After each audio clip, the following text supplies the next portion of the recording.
এই দাঁড়ি সখীদের কাছে বলছেন, সখী আমি কে গেলাম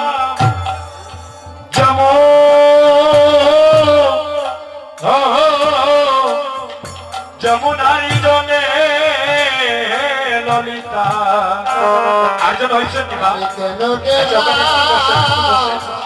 হরে যাব যমুনারি জনে ললিতা রে আমি কেন গেলাম এখানে বসে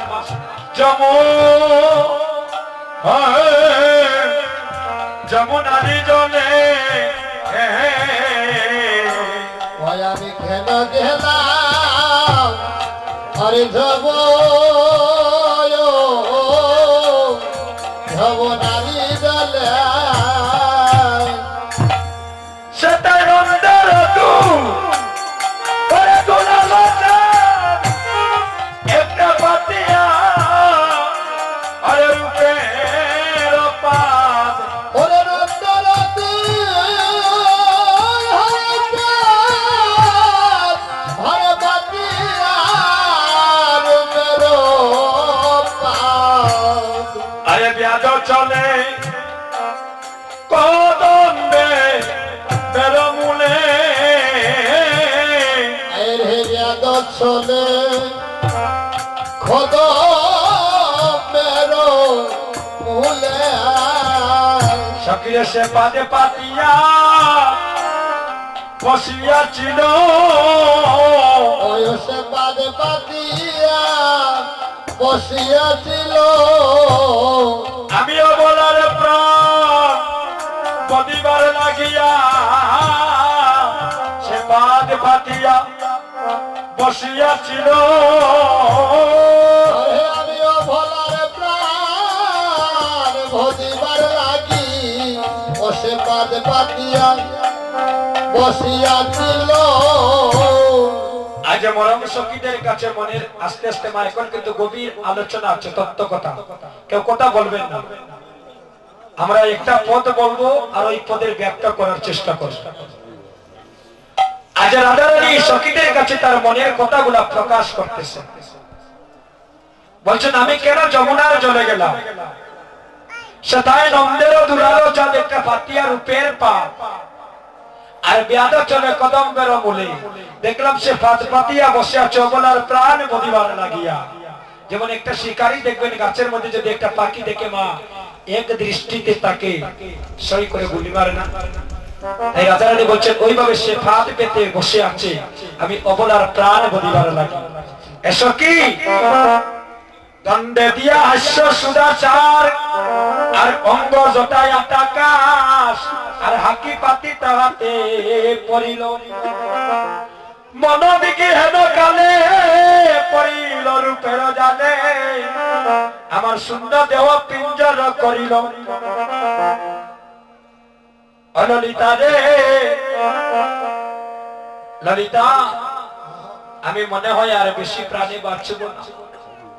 মাগো আপনারা আটজন আছেন এখানে? আচ্ছা এখানে যান, আটটার তাল আপনার মস্তকের উপরে লইব, জানেন আপনাদেরকে এখানে নিয়ে আসি, আটটা তাল মস্তকের উপরে নেবে। আজকে বলবো ইষ্ট সখী যে তারা সাচ্ছেন দেখবে তাদের পরিণামে কি উপকার হয়। যদি মিথ্যা বলে আসলে আপনাদের কাছে প্রশ্ন করবে, আর যদি সত্য হয়ে থাকে আজকে শুনে যাবে। অষ্টসিদ্ধি হওয়া এটা যেই সেই ভাগ্যের ব্যাপার না, এটা মহাপ্রভুর করুণা, অশেষ করুণা। ভগবান যারা কীর্তন শ্রবণ করছেন এই গভীর রজনীতে মহাপ্রভুর এটা অশেষ করুণা দ্বারা সম্ভব। আটটা তার মস্তকের উপরে নেই, তারা যখন আসবেন মায়েরা বোনেরা যারা আছেন আমি যখন বলবো আপনারা একটু উলুধ্বনি দিবেন, নগুলোও দিতে পারবেন না, দিবেন একজন একজন করে মা এখানে আসুন।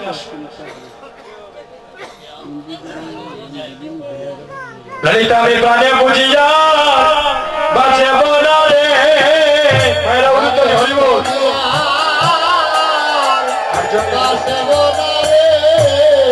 আমি প্রাণে বুঝিয়া বাঁচে বলা রে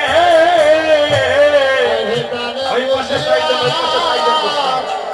দেব না রে ওই পাশে চারজন বসবেন, ওই পাশে চারজন, ঘুরে ঘুরে আসো, ঘুরিয়ে ওই পাশে চারজন, ওই পাশে চারজন বসুন। মা আমার কথা বুঝেন? ওই পাশে চারজন, ওই পাশে চারজন বসুন, মুখামুখি হয়ে চারজন বসুন। হ্যাঁ, ওইগুলো আপনাদের সম্মুখে রাখুন। মাগো, হ্যাঁ, আরো একটু পিছনে যান দাদা, আপনাদের সম্মুখে রাখবেন, ওগুলো নিজের সম্মুখে রাখবেন। একজন আরেকজনের সম্মুখ হয়ে বসুন। হ্যাঁ, সেবার তালাটা আপনাদের সামনে রাখুন। হ্যাঁ, তুমি আর ওদিকে যাও, ওদিকে যাও, আরো যাও, আরো যাও, ওনার সামনে সামনে হয়ে থাকো। ঠিক আছে, বলো না, আপনার একটু সরেন, তুমি একটু সরো না বলো দিকে। আচ্ছা ঠিক আছে, মা ওইদিকে যাও। আচ্ছা, এইভাবে সবাই করে বসেছে। আজ বসে বলছেন ললিতা রে, এই সমাবেশে আমাকে আজ থেকে ধরে নাই জানো। ও ললিতা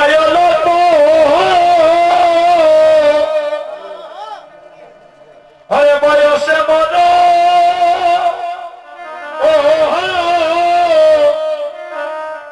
সে মরসে জন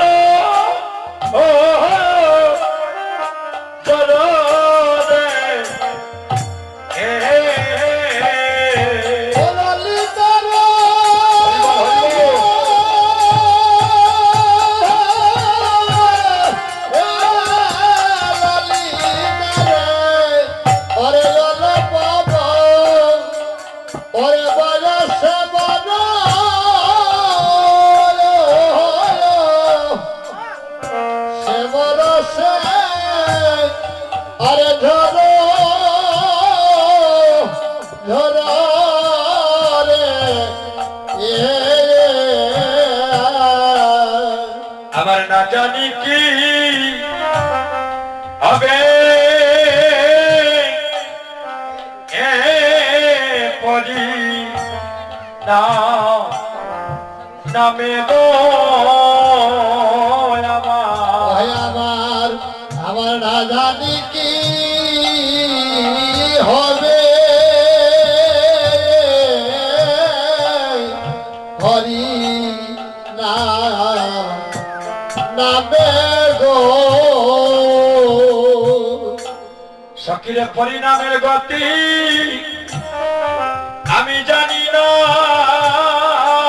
সখিরে পরিণামের গতি আমি জানি না। আরে জানে রে আমার সেই কালিয়া শোনা, আমি পরিণামের গতি আমি জানি না।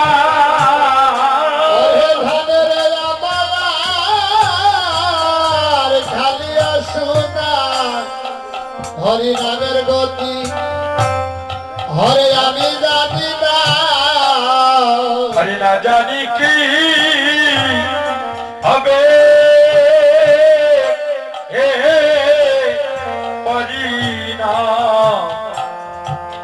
নামে গো না জানি কি হবে হরি না নামে গো। এভাবে সখীগণ বসে আছে দেখো, আর রাইদনি মধ্যখানে বসা। এই যে আটজন সখী, আটজন সখীর আপনার নাম নেব আমরা। এই যে অষ্টসখী রাধারানীর সাথে ললিতা ছিল, বিশ্বকা ছিল, তুঙ্গবিদ্যা ছিল, অঙ্গদেবী ছিল, সুদেবী ছিল, এভাবে আটজন সখী ছিল। এভাবে তারা বসে আছে। এমন সময় রাধারানী মনের কথাগুলা সখীদের কাছে প্রকাশ করতেছেন। সখী রে,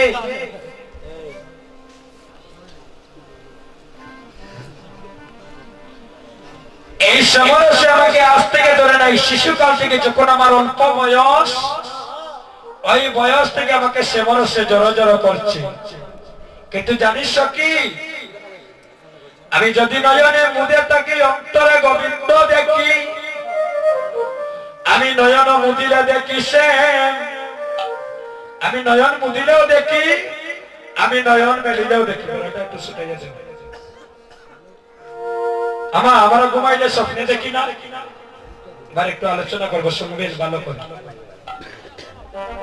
ঘুমাইলে অনেকে অনেক ধরনের স্বপ্নে দেখে আমি একদম দেখি আমি লন্ডন চলে গিয়েছি হরিবল সত্য কথা যেটা একদিন থেকে আমি অন্য স্থানে চলে গিয়েছি কেউ দেখি বড়লোক হয়ে গিয়েছি কেউ দেখি বাড়ি গাড়ি কিনেছি দেখি না স্বপ্নে কারো স্বপ্ন বাস্তব হয় আর কারো স্বপ্ন স্বপ্নই থেকে যায় কিন্তু এটা আমি গ্যারান্টি দিয়ে বলতে পারি জগতের বুকে যত আমরা মানব কুলে জন্মগ্রহণ করেছি স্রষ্টার শ্রেষ্ঠ জীব হচ্ছে মানুষ